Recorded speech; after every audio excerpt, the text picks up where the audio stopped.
আলহামদুলিল্লাহি রাব্বিল আলামিন। আমার আল্লাহ হলেন রব্বুল আলামিন। আর আমার নবীর পরিচয় দিয়ে তিনি আল্লাহ বলছেন, ওয়া মা আরসালনাকা ইল্লা রাহমাতাল লিল আলামিন। আমার আল্লাহ হলেন রব্বুল আলামিন। আর আমার নবীকে আল্লাহ তাআলা বলছেন, আমার রাসূলকে আমি বানিয়ে দিয়েছি রাহমাতুল লিল আলামিন। কিন্তু আমার নবী রাহমাতুল লিল আলামিন, তিনি শুধু এই দুনিয়াতেই শুধু দেখবেন না, আল্লাহ তাআলা তাকে এক জগৎ দেখাবেন না, সব জগৎ দেখাবেন। ধরুন এই সিটির বিশাল বড় এরিয়া জুড়ে একজন মেয়র নির্বাচিত হন। আজকে যিনি এসেছিলেন মহোদয়, এই সিটি মেয়র মহোদয় যদি বলেন আমি জলছত্র চিনি না, এটা কি মেয়রের যোগ্যতা হবে নাকি? বলেন, এটা যোগ্য মেয়রের দায়িত্ব কি এটা হবে? একটা মেয়র যদি একটা এলাকার মেয়র হন, উনি যদি সে এলাকা না চিনেন, তাহলে এটা কি তার যোগ্যতা না অযোগ্যতা? অযোগ্যতা। আমার আল্লাহ তাআলা আমার রাসূলকে বলছেন, আমি গোটা বিশ্ব জগতের জন্য আমি আমার রাসূলকে রহমত করে এই পৃথিবীতে পাঠিয়েছি। তিনি গোটা জগৎ দেখলেন না, আসমান দেখলেন না, সাতটা আসমান তার দেখা হলো না, আর শাজিম দেখা হলো না, কোনো কিছুই দেখা হলো না। তাহলে এটা কেমন হলো? অবশ্যই দেখানোর দরকার আছে না নাই? এটা প্রয়োজন মনে করেছেন কে? আসতে বলবেন না কে? দুনিয়ার জিন্দেগির কিছু বিজ্ঞানী, Marconi, Faraday, James Watt, Copernicus, Einstein, Dalton, Galileo, এদেরকে আমরা কিছু তথ্য দেবার জন্য আমরা তাদেরকে মহাবিজ্ঞানী বলি। আর আমার নবীজি শুধু আকাশ না, সেকেন্ড আকাশ, থার্ড আকাশ, চতুর্থ আকাশ, পঞ্চম আকাশ, ষষ্ঠ আকাশ, সপ্তম আকাশ পেরিয়ে আর শাজিমের মেহমান হয়েছে। তাহলে তিনি কি ছোটখাটো বিজ্ঞান না আরো বড় বিজ্ঞান? বড় বিজ্ঞান। আমার রাসূল বলেছেন, আমি যা শুনি তোমরা তা শোনো না, আমি যা দেখি তোমরা তা দেখো না। আল্লাহ তাআলা তাকে দিয়ে ইসরা করালেন কোন সময়? যে সময় মক্কা থেকে ফিলিস্তিন পর্যন্ত যেতে সময় লেগে যেত 3 মাস। কয়দিন বলেন? 3 মাস সময় লেগে যেত। সেই সময় আল্লাহ তাআলা কি করলেন?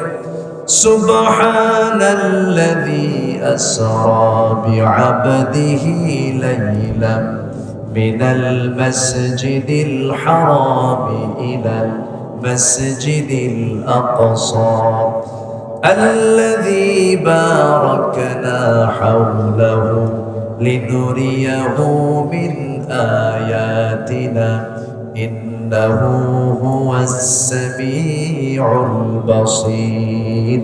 জোরে বলুন আল্লাহু আকবার।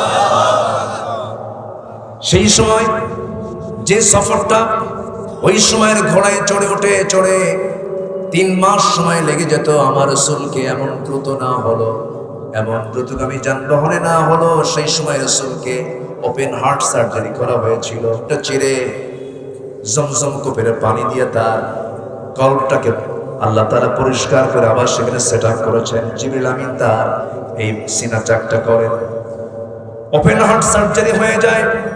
আমার নবীকে সেই জায়গা থেকে এত দ্রুতগামী যানবাহনে তাকে চড়িয়ে না হলো, চোখের পলকে চলে গেলেন তিনি বাইতুল মুকাদ্দাস।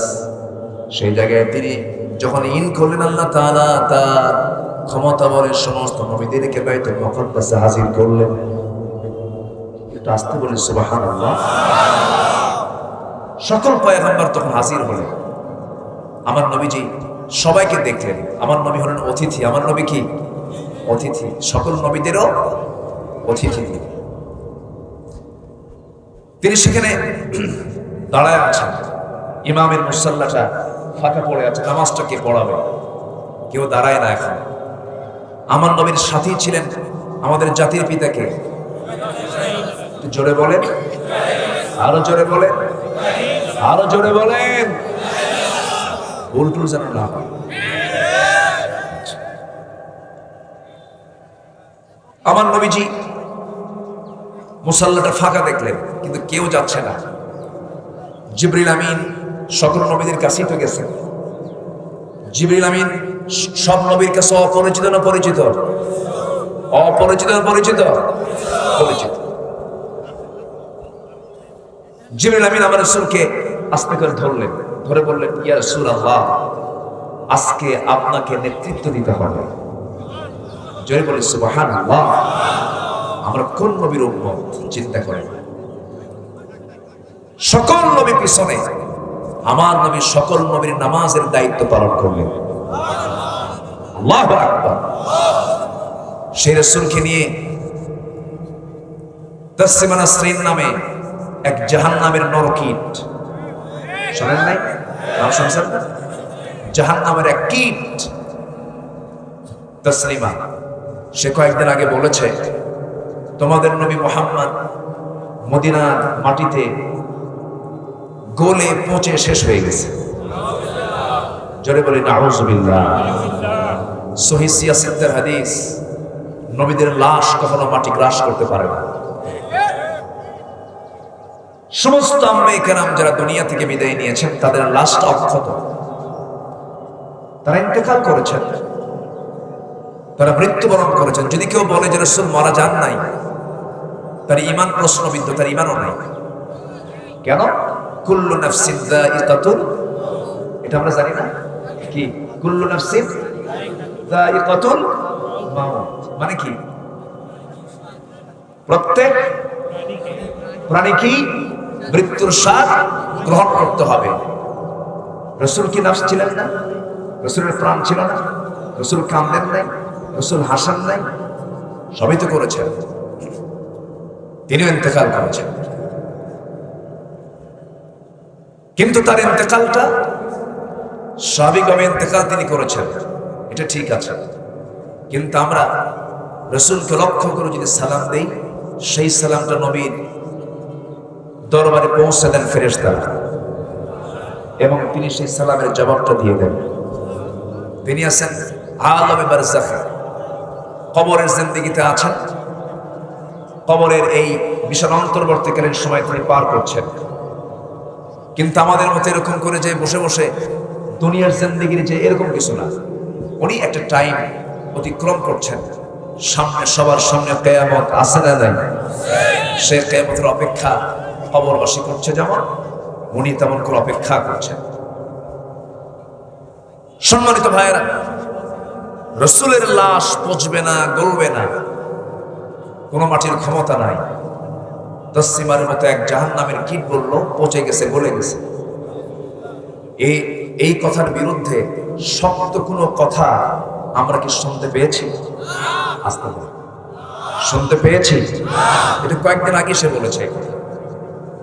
কিন্তু উম্মতে মুহাম্মাদের দায়িত্ব কি জানেন? আল্লাহর বিরুদ্ধে, নবীর বিরুদ্ধে, ইসলামের বিরুদ্ধে যেই কথা বলবে তার জিহ্বা টেনে ছিঁড়ে ফেলা, প্রতিবাদের ঝড় তোলা, বাতিলদের বিরুদ্ধে মোকাবেলা করা। যেই মুখ ইসলামের পক্ষে কথা বলতে পারে না, জিহাদ ইসলামের পক্ষে নড়াচড়া করতে পারে না, যে চিন্তা ইসলামের জন্য চিন্তা করতে পারে না, তার হৃদয়টা হচ্ছে মুনাফিকের হৃদয়। ওই বাতিল দুর্গাঘাত হানার জন্য সর্বোচ্চ শক্তিকে নিয়োগ করতে রাজি আছেন আপনারা? রাজি আছেন কারা? একটু হাত উঁচু করে দেখান।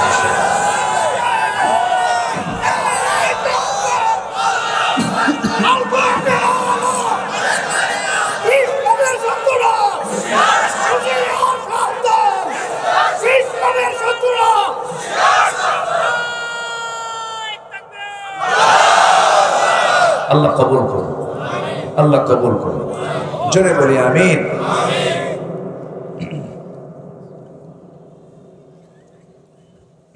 সম্মানিত হাজিরিন, তার নবীজি মেরাজ করেছেন। তার মেরাজ হয়েছে কয়টা কারণে মনে আছে আপনাদের? কয়টা কারণে? তিনটা কারণ। এক নম্বর কারণ হলো, একটু জিকির করে লা ইলাহা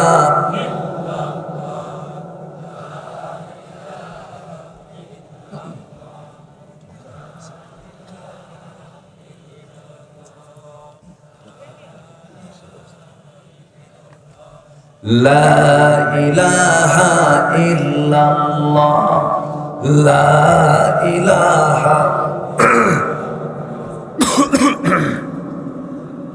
আর জোরে লা ইলাহা।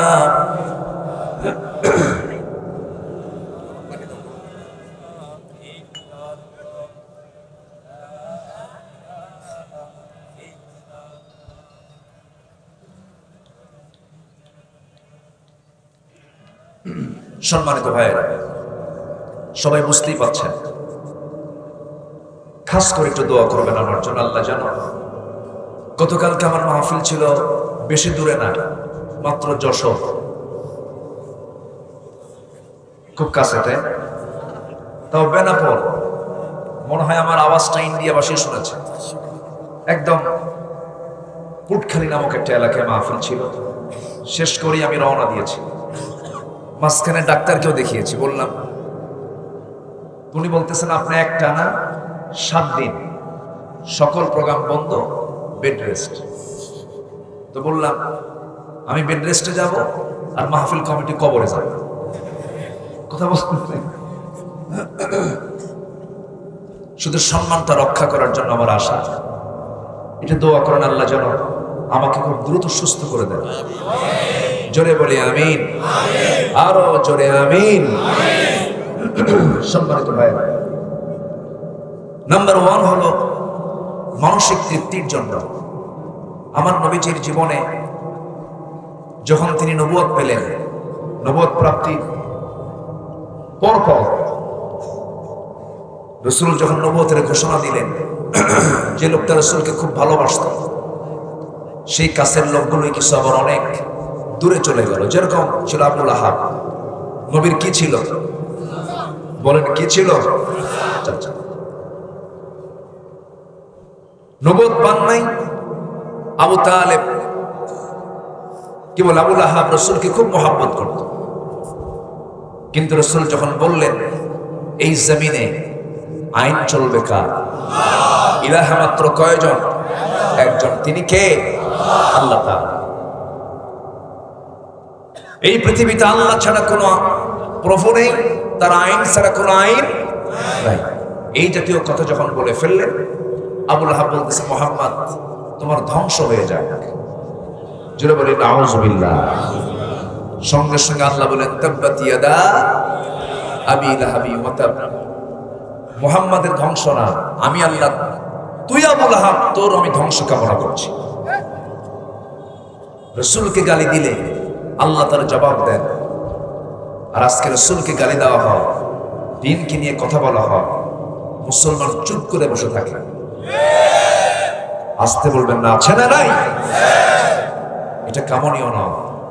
মুসলমান অন্যের প্রতিবাদ যদি করতে না জানে, তার মুসলমান নামটা পাল্টান দরকার। ওয়ালতাকুম মিনকুম উম্মাতুন ইয়াদউনা ইলাল খায়র ওয়া ইয়া'মুরুনা বিল মা'রুফ ওয়া ইয়ানহাউনা আনিল মুনকার। তোমাদের মধ্যে এমন একটি দল থাকা দরকার যারা মানুষকে সৎ কাজের আদেশ দেবে, অসৎ কাজের বাধা প্রদান করবে। এটা হচ্ছে ইমানদারের কাজ, এটা মুসলমানের কাজ। একটা প্রশ্ন করি, আমার দেশে মানুষ বেশি না চোর বেশি? ভালো করে বলবেন। হ্যাঁ, চোর বেশি। নামাজি বেশি না বেনামাজি বেশি? হ্যাঁ, বেনামাজি বেশি। যে নামাজ না পড়ে সে কি ভালো না চোর? ছোট চোর না বড় চোর? আমি কি ভুল কইছি? মসজিদে গেলে পরে আমরা তো ভালো হতে পারিনি। মসজিদে গেলে টাউনের মসজিদগুলো, বিশেষ করে সিটির মসজিদগুলো, নতুন জুতা নিয়ে যদি আপনি মসজিদে ঢোকেন, আপনাকে জুতার সামনের কাতারই রাখতে হবে, আপনার সামনে রাখতে হবে। যদি আপনি জুতা কোনো মতে পিছনে রেখে যদি নামাজে দাঁড়ান, তাসবিহ হবে না, খালি মনে মনে আসবে জুতা আছে তো। আমি কি ভুল বলতেছি? এই হলো মসজিদের চিত্র। বাজারে যাবেন, বাজারে গেলে সেখানে দেখবেন সাইকেল থুয়ে শুধু গেছেন, এদিকে তাকাইছেন সাইকেল। গত বছর আমার মাহফিল ছিল চিটাগাং পতেঙ্গায়। আমি আলোচনা শেষ করে, মোনাজাত শেষ করে নামতেছি, নামার সময় দেখি এমন ওয়াজ শুনছে, আমার জুতাই নাই। কথা কি বোঝা গেল? বলে মানুষকে ঠকাতে পারলে আমরা মনে হয় জিতে যাই, কিন্তু না, যে মানুষকে ঠকায় সে অন্যকে ঠকায় না, সে নিজেই ঠকে যায়। ঠিক কিনা? সে নিজেই ঠকে যায়। আরেকটা প্রশ্ন করি, আমার দেশে এখন এই মুহূর্তে নেতা বেশি না কর্মী বেশি? কেউ কি বলে আমি কর্মী? সবাই কি? সবাই যদি নেতা হয়, নেতা কি নিচে থাকে না মঞ্চে থাকে? বলে সব মঞ্চে থাকে। তাহলে এত সবাই যদি নেতা হয়ে যায়, সবাই যদি মঞ্চে ওঠে, মঞ্চ কি থাকে?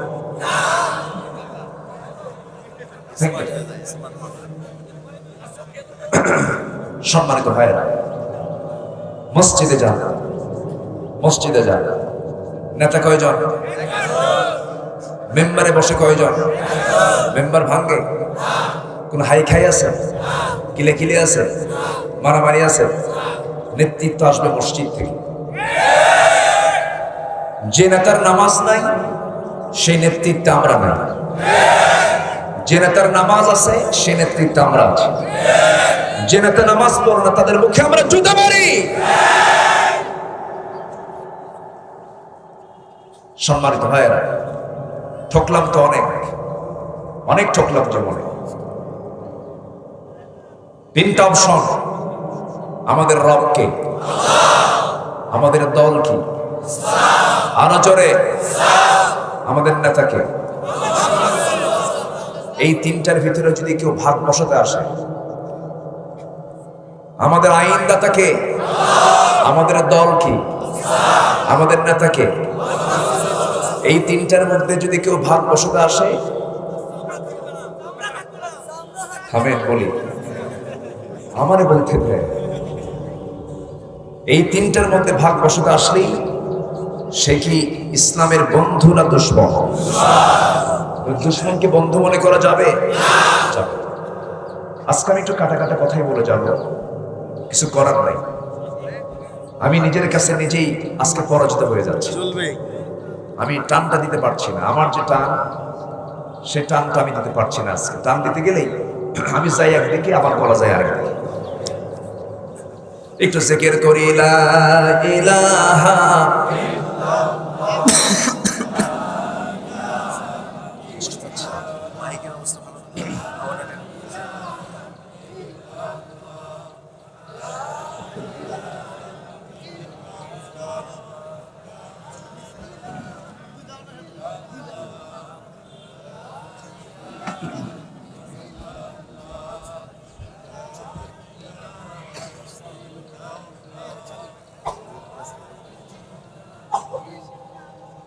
লা ইলাহা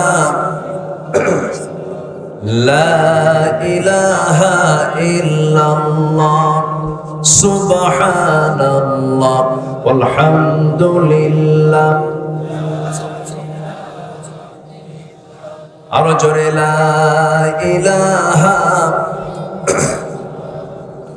লা ইলাহা ইল্লাল্লাহ মুহাম্মাদুর রাসূলুল্লাহ সাল্লাল্লাহু আলাইহি ওয়াসাল্লাম।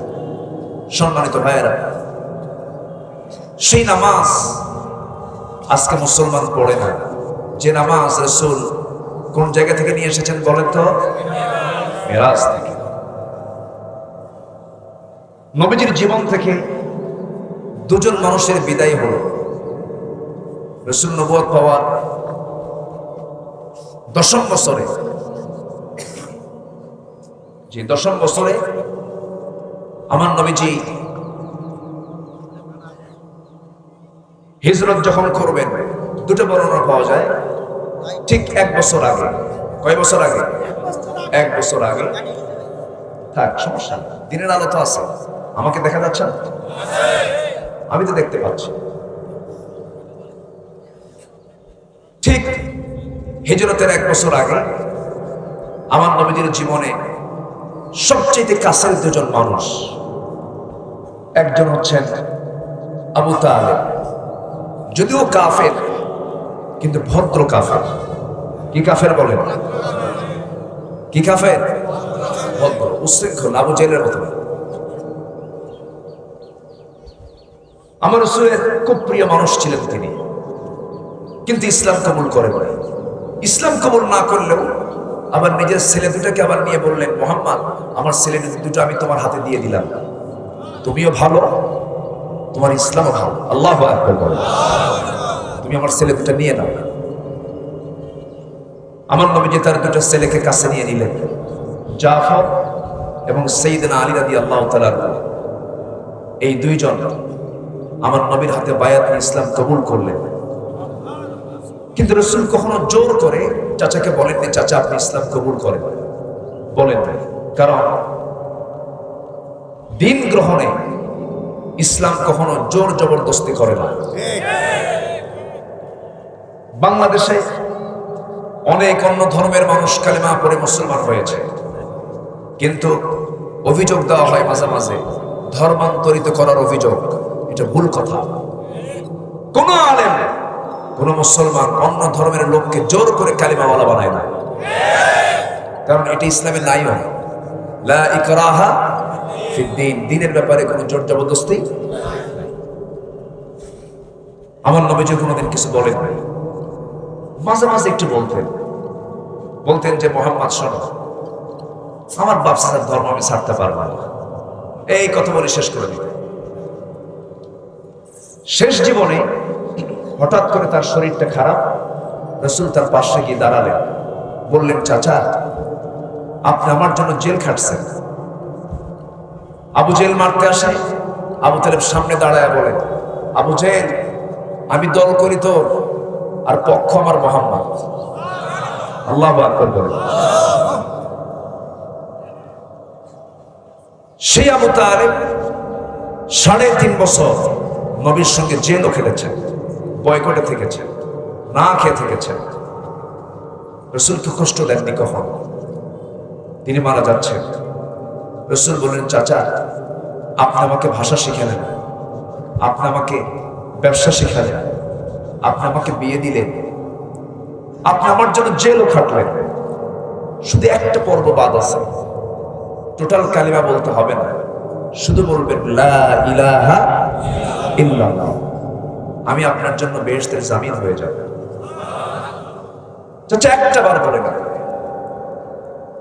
আবু তালেব কতগুলো শুনে আর চোখের পানি ফেলে ফেলে কাঁদে, শেষে বলে, মুহাম্মদ আমি পারবো না। কেন? আমার দাদা আমার বাবার ধর্ম আমি ছাড়তে পারবো না।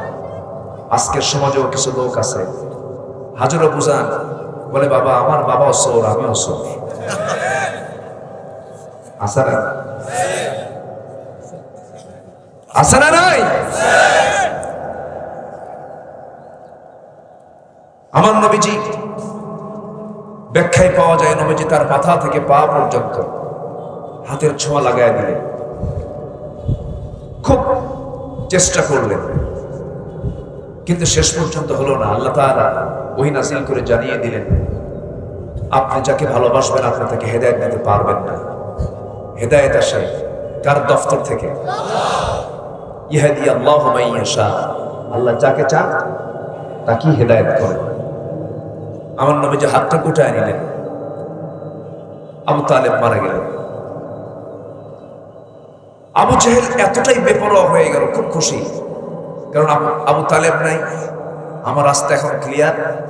মুহাম্মদকে প্রহার করতে, মুহাম্মদকে টর্চার করতে আমার সামনে আর কোনো বাধা নাই। নবীজি একটু হলেও চিন্তায় পড়ে গেলেন যে আমার তো শক্তিশালী একটা মানুষও চলে গেল। 3 দিন যেতে না যেতেই খাদিজা রাদিয়াল্লাহু তাআলা আনহার চেহারা একটু অন্যরকম দেখা গেল। খাদিজা বলছেন, ইয়া রাসূলুল্লাহ শরীরটা আমার ভালো না, মনে হয় আমি বাঁচবো না, মরে যাব। রাসূল বললেন, খাদিজা আমার চাচা মারা গেছেন 3 দিন আগে, তুমি আমাকে কি বলছো? তিনি বলছেন, ইয়া রাসূলুল্লাহ আমার মন বলছে আমি মনে হয় বাঁচবো না, আমি হয়তো চলে যাব। আমার 4টা মেয়ে সন্তান দুনিয়াতে স্মৃতি করে রেখে যাচ্ছি। তবে ইয়া রাসূলুল্লাহ পৃথিবীর শুরু থেকে নিয়ে আজ পর্যন্ত বহু মানুষ এসেছে, আরো সামনে আসবে, কিন্তু আপনার চাইতে শ্রেষ্ঠ মানুষ এই পৃথিবীতে কখনো আসে নাই, কখনো আসবে না। এমন একজন লোককে আমি আমার স্বামী হিসেবে পেয়েছি, আমি নিজেকে ধন্য মনে করছি। ইয়া রাসূলুল্লাহ, আমার বিয়ের পর থেকে নিয়ে এই দাম্পত্যময় জীবন চালানো পর্যন্ত, এই দীর্ঘ সফরে দীর্ঘ সময় আমি আপনার কাছ থেকে কোনোদিন আপনার কাছে কোনো কিছু আবদার করি নাই, কোনো কিছু চাই নাই। আজকে আপনার কাছে কিছু চাবো, যদি আপনি আমাকে দিতেন। রাসূল কেঁদে ফেলে বলছেন, খাদিজা রে, কি বলতে চাও তুমি বলো। তুমি তো আমার কাছে কোনোদিন কোনো কিছু চাও নাই, বরঞ্চ তুমি আমার জন্য উজাড় করে দিয়েছ, আমার জন্য সব কিছু বিলিয়ে দিয়েছ। খাদিজা, তুমি আজকে কি বলবে আমাকে বলো। তিনি বলছেন, ইয়া রাসূলুল্লাহ, এই জাগতিক জীবনের কোনো কিছু আমি চাই না, আজকে আপনার কাছে চাচ্ছি। ইয়া রাসূলুল্লাহ, মেহেরবানি করে আমার তিনটা আবদার আপনি পূরণ করবেন। কি আবদার বলো খাদিজা? দুনিয়ার কোনো সম্পদ নয়, দুনিয়ার কোনো কিছু নয়। আমি যদি দুনিয়া থেকে বিদায় হয়ে যাই, আমার মন বলছে আমার এই টুটা ফাটা আমল নিয়ে আমি কবরের তিনটা প্রশ্নের জবাব আমি দিতে পারবো না। কবরকে আমি বড় ভয় পাচ্ছি হুজুর, এই জন্য আমার পক্ষ থেকে আপনার কাছে আরজি হলো, আমি যখন মারা যাব আমার লাশটা আপনি বহন করবেন, কবরের মাটিতে শোয়া দিবেন, আমার চেহারা আপনি কিবলামুখী করে দিবেন এবং কবরের মাটিতে ততক্ষণ পর্যন্ত দাঁড়ায়া থাকবেন যতক্ষণ না সওয়াবে ফেরেশতা না আসবে। ফেরেশতা যখন চলে আসবে, তিনটা প্রশ্ন যখন শুরু করে দেবে, আপনি রাসূল আপনি এই তিনটা প্রশ্নের জবাব আমার দিয়ে দিবেন। নবীর চোখের পানি গড়ে গড়ে পড়ে। আমার রাসূল বলছেন, খাদিজা রে, জীবনে কোনো কিছু চাও না, আজকে তুমি আমার কাছে যে আবদারটা করলে যাও, এই সমস্ত ওয়াদাগুলো আমি রক্ষা করব। আম্মা জান খাদিজা রাদিয়াল্লাহু তাআলা দুনিয়া থেকে বিদায় নেন। এমন একজন নারী, এই পৃথিবীতে আল্লাহ তাআলা একজন নারীকে সরাসরি সালাম দিয়েছেন, তিনি হচ্ছেন খাদিজা। যখন সুবহানাল্লাহ, সম্মানটা কত, মর্যাদাটা কত, যাকে আল্লাহ নিজে সালাম দেয়, সেই খাদিজা কবর নিয়ে টেনশন করছে। আর আজকের দুনিয়ার কিছু মুসলমান আছে, 7 দিনে একদিনে মসজিদে যায়, সেজদা দিয়ে আবার বলে আল্লাহ আমারে জান্নাত না দিয়ে যাবে কোথায়। এরকম আছে না? আছে না? নাই? আমার নবীজি খাদিজার জবাব বলেন, খাদিজা তুমি যা বলেছ আমি একটা একটা করে অক্ষর অক্ষরে পালন করব। খাদিজা ইন্তেকাল করলেন। আমার নবীজি তার লাশটা বহন করলেন, কবরে শোয়া দিলেন, কবরের মাটিতে দাঁড়ায়া থাকলেন। জিবরাইল আমিন বলছেন, ইয়া রাসূলুল্লাহ, খাদিজার কবরে আপনি কেন দাঁড়ান, আপনি উঠেন। রাসূল বলছেন, খাদিজার সঙ্গে আমার ওয়াদা হয়ে গেছে, তিনটা প্রশ্নের জবাব দিতে হবে। সঙ্গে সঙ্গে জিবরাইল আমিন বলছেন, ইয়া রাসূলুল্লাহ, খাদিজার তিনটা প্রশ্নের জবাব দেওয়ার জন্য আজকে আপনার কোনো প্রয়োজন নাই, আরশের মালিক আল্লাহ তাআলা যথেষ্ট হয়ে গেছে। আল্লাহু আকবার বলেন। কে যথেষ্ট? আল্লাহ যথেষ্ট। খাদিজা রাদিয়াল্লাহু তাআলা আনহা কবরস্থ হলেন। আমার নবীজি তার ম্যাক্সিমাম আত্মীয় স্বজন সব শুয়ে আছে হলো মদিনায়, কিন্তু সবচেয়ে কাছের মানুষ শুয়ে আছে কোথায়? মক্কায়। আমি নিজের চোখে দেখেছি, মকবরায়ে মুআল্লায় আম্মা জান খাদিজা শুয়ে আছেন। রাসূল ওই কবরস্থ করার পর বাসায় ফেরেনই নাই, ঘরে ফেরেন নাই। আবু জাহেলের বিশাল ষড়যন্ত্র শুরু হয়ে গেছে রাসূলকে নিয়ে। সাহাবা কেরামকে ধরে ধরে মারতেছে, নবীর কানে সংবাদগুলো আসতেছে। 3 দিনের ব্যবধানে এই দুজন মানুষের বিদায় রাসূলকে চিন্তার মধ্যে ফেলে দিল। ইসলামের ইতিহাসে এই বছরটাকে বলা হয় হলো আমুল হুজন, চিন্তার বছর। প্রচন্ড চিন্তায় পড়ে গেলেন রাসূল, কিন্তু সাহায্য কে করেছেন? আসতে হলো, সাহায্য কে করেছেন?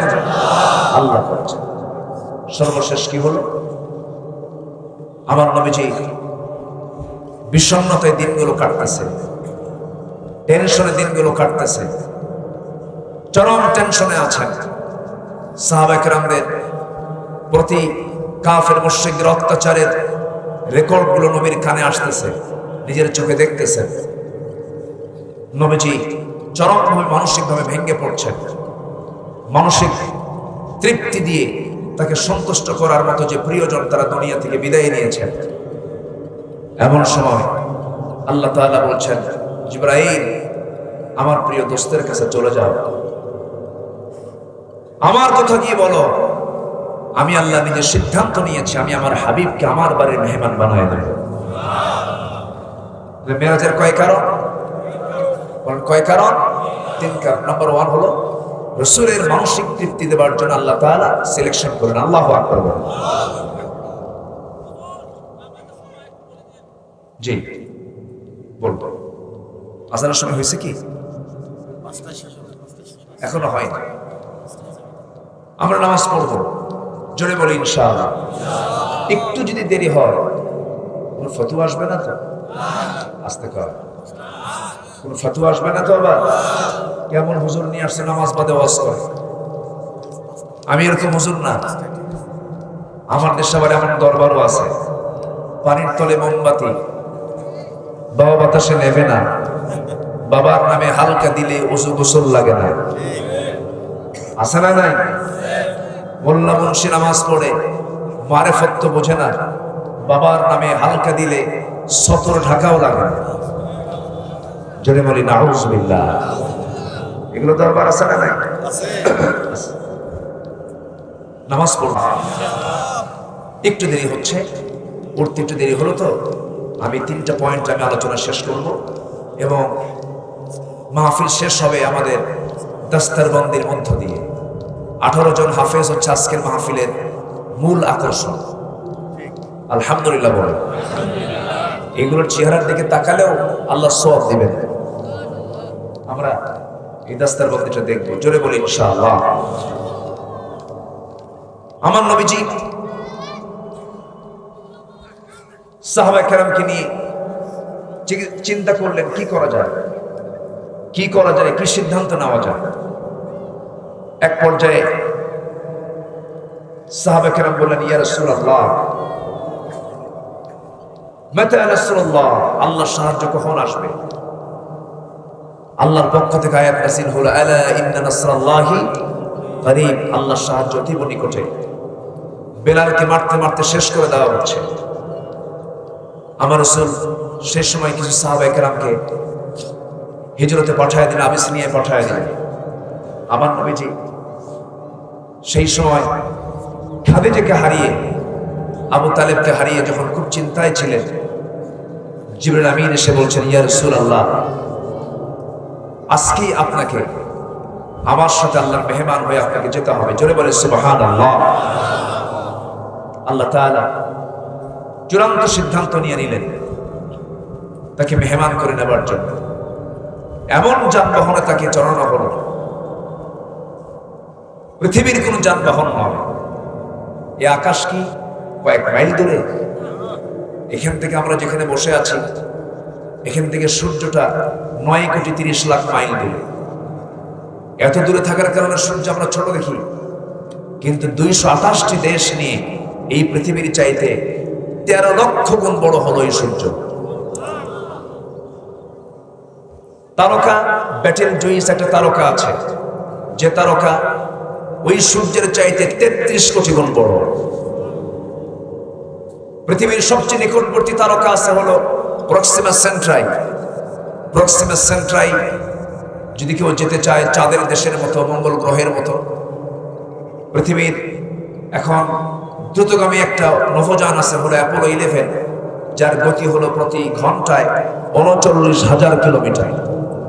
যদি কেউ যেতে চায় যে আমি ওই নভোযানে চড়েই একটু প্রক্সিমা সেন্ট্রাই নামক তারকার দেশে যাব, বিজ্ঞান বলতেছে তার সময় লেগে যাবে হলো 1,15,000 বছর মাত্র। যাবেন কারা কারা? হাত তোলেন। সম্ভব? বলেন সম্ভব? সম্ভব। এই তো প্রক্সিমা সেন্ট্রাই। আল্লাহ তাআলা এক একটা গ্যালাক্সির ভিতরে 50 বিলিয়ন করে তারকা রেখে দিয়েছেন। 1 বিলিয়ন সমান হলো 100 কোটি। এই বিশাল মহাশূন্য, এরপর বিশাল আকাশ, কোন মানুষের দ্বারা কি সম্ভব? বলেন কোন মানুষের দ্বারা কি সম্ভব এই লম্বা সফর? আর সেই বিশাল মহাশূন্য, বিশাল আকাশের নিচে ছোট্ট মানুষ যখন ক্ষমতা একখান পায়, সিয়ার একখান পায়, সুপার গুলো আটা দিয়ে বসে যায়, ভাবে যে পাইছি তো, আর ছাড়াছাড়ি নাই। আল্লাহ ফেরাউনকেও ছাড়েন নাই, নমরুদকে ছাড়েন নাই, হামানকে ছাড়েন নাই, সব ধরেছেন। আল্লাহ ধরে না, কিন্তু যদি আল্লাহ ধরে তখন আর ছাড়ে না।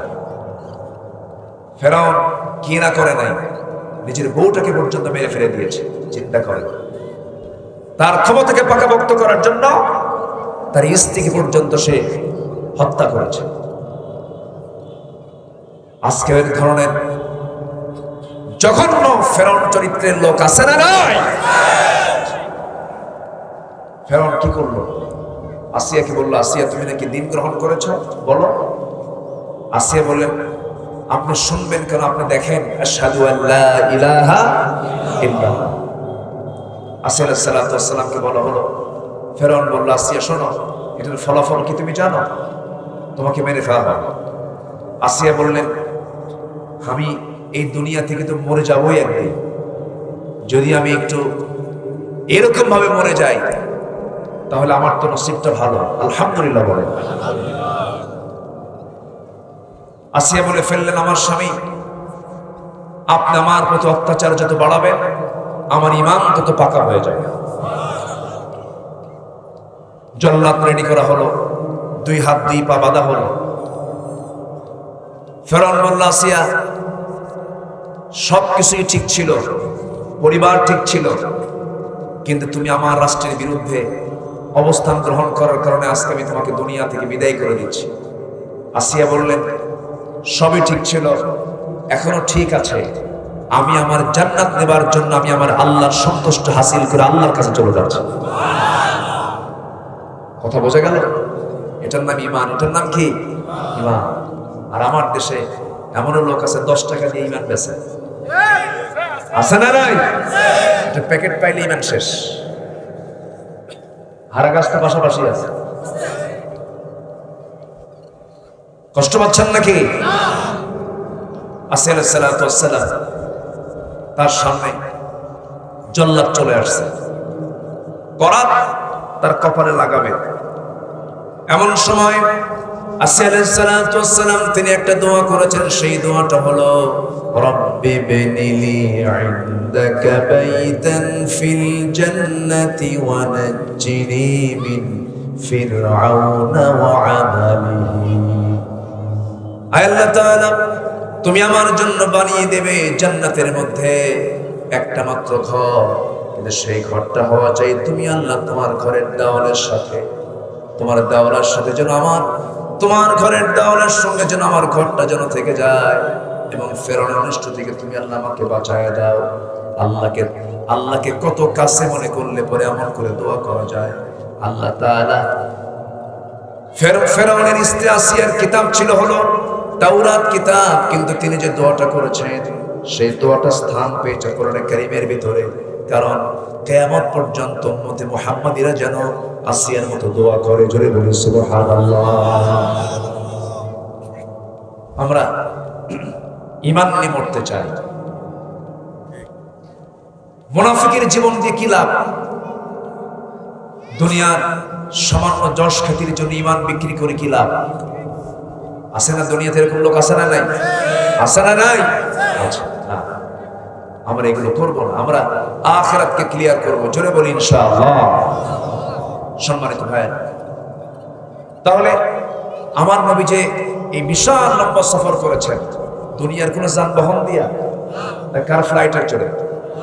বলেন, কার ফ্লাইটে চলে গেছেন? আল্লাহর ফ্লাইটে চলে গেছেন। আর শাজিম, জান্নাত জাহান্নাম সব তিনি দেখে আসলেন। ফিরে আসার পথে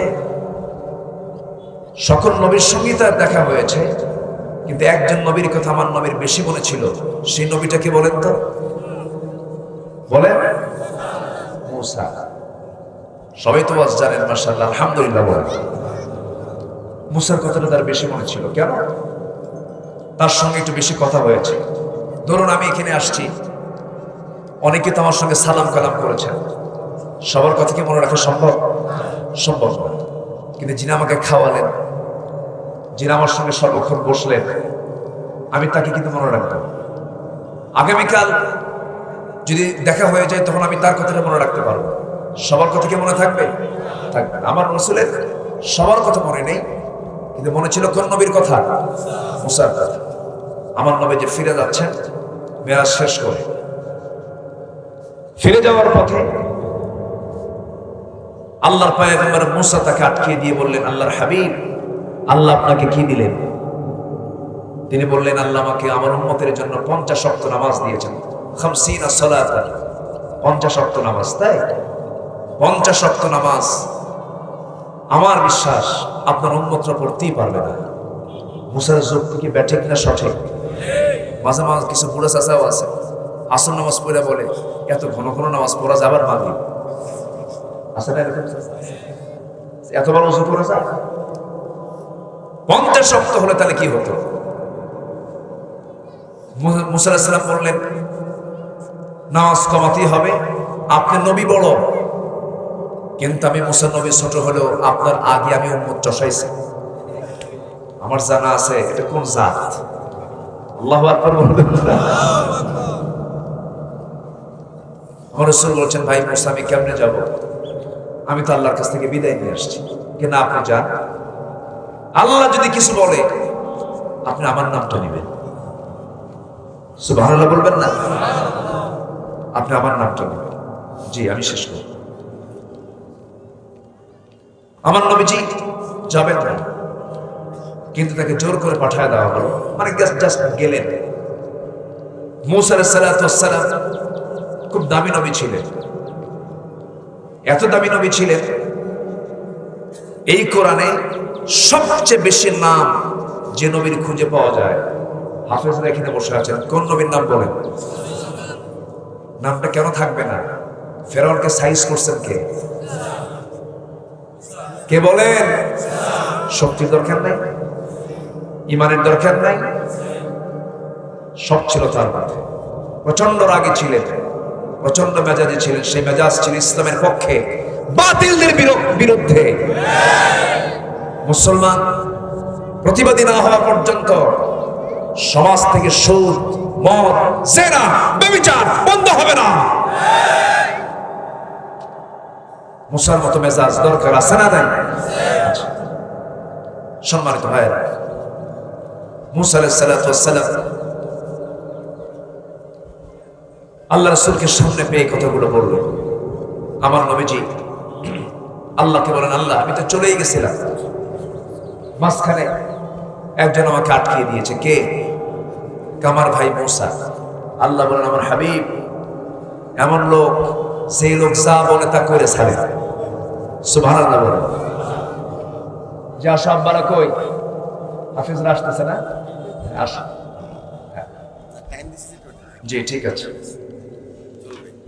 সব চলে আসো। হ্যাঁ, আমার নবীজি আল্লাহর সামনে বলছেন, আল্লাহ আমি তো চলেই গেছিলাম, কিন্তু মাঝখান থেকে আমার ভাই মুসা আটকায় দিচ্ছে, নামাজ বেশি হয়ে গেছে, নামাজটা কমায় দিতে হবে। আল্লাহ বলছেন, আমার হাবিব আপনার উম্মতের জন্য আমার মুসার আবদারটা পূরণ করলাম। 50 ওয়াক্ত লাগবে না, 40 ওয়াক্ত লাগবে না, 30 ওয়াক্ত, 20 ওয়াক্ত, 10 ওয়াক্ত লাগবে না। ডান পাশের শূন্য কেটে দিয়ে 5 ওয়াক্ত দিলাম, 50 ওয়াক্তের সমান সওয়াবও পেয়ে যাবে।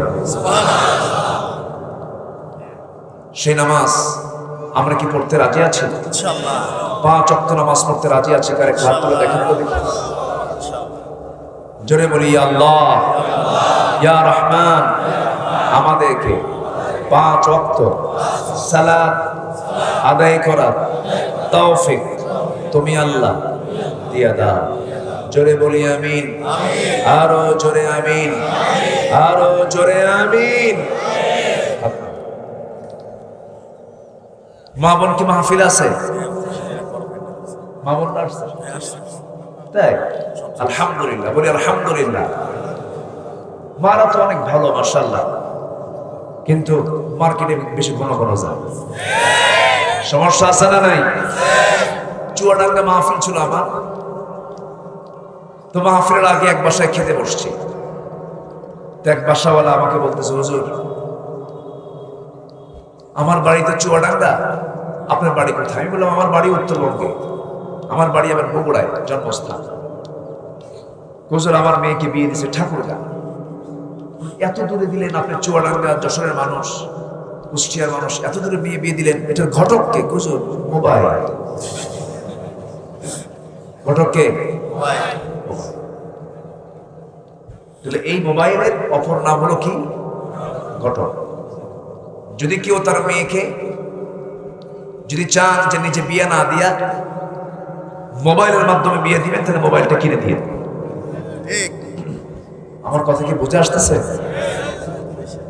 আজকে সমাজ ধ্বংসের বিশাল বড় হাতিয়ার হচ্ছে এই ডিভাইস। কত প্রবাসী তার যে বউ হারাইছে আল্লাহ যায়। যত নোংরামি, যত দুষ্টামি, সব এটা কেন্দ্রিক হয়ে থাকে।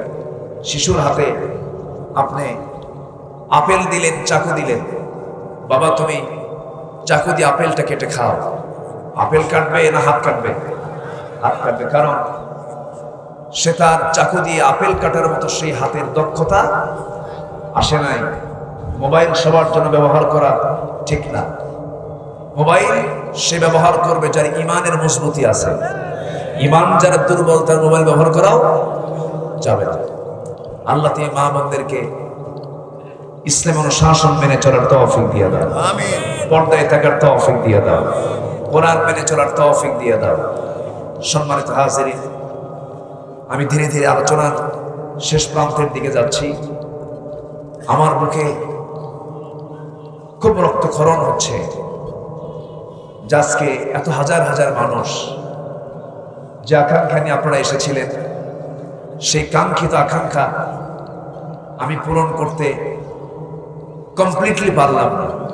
আমার আলোচনা যারা শোনেন, অনলাইনে যারা আমার আলোচনা শোনেন নিয়মিত, রেগুলার যারা শ্রোতা, তারা বুঝতে পারছেন যতটুকু হয়েছে আমরা বলে ফেলি আলহামদুলিল্লাহ। আমার জন্য দোয়া করবেন না? মুখ দিয়ে না দিল দিয়া? ভালো করে রাখো, মুখ দিয়ে না দিল দিয়া। সবাই বলি আল্লাহুম্মা লা তাদা লানা যামবান ইল্লা গফারতা ওয়ালা হাম্মান ইল্লা ফাররাজতা ওয়ালা দাইনান ইল্লা কাদাইতা ওয়ালা মারিদান ইল্লা শাফাইতা ওয়ালা হাজাতান মিন হাওয়াইজিদ দুনিয়া ওয়াল আখিরাহ। এটা হচ্ছে সকল চাহিদা পূরণের দোয়া। আলহামদুলিল্লাহ বলুন। এই দোয়া শিখিয়েছেন মুহাম্মদ সাল্লাল্লাহু। আরেকটা দোয়া আমরা বলি, আল্লাহুম্মা ইন্নী আউযু বিকা মিনাল হাম্মি ওয়াল হাযানি ওয়াল আজাজি ওয়াল কাসালি ওয়াল জুবনি ওয়াল বুখলি ওয়া দালা'আদ দাইনি ওয়া গালাবাতির রিজাল। আল্লাহ তাআলা 8 প্রকার, সকল প্রকার 8 প্রকার বালা মুসিবত থেকে আল্লাহ তাআলা বান্দাকে হেফাজত করেন। এই দোয়াটা পড়লে আল্লাহ আমাদের সকল প্রকার বিপদ থেকে, মুসিবত থেকে হেফাজতে রাখেন। আমিন।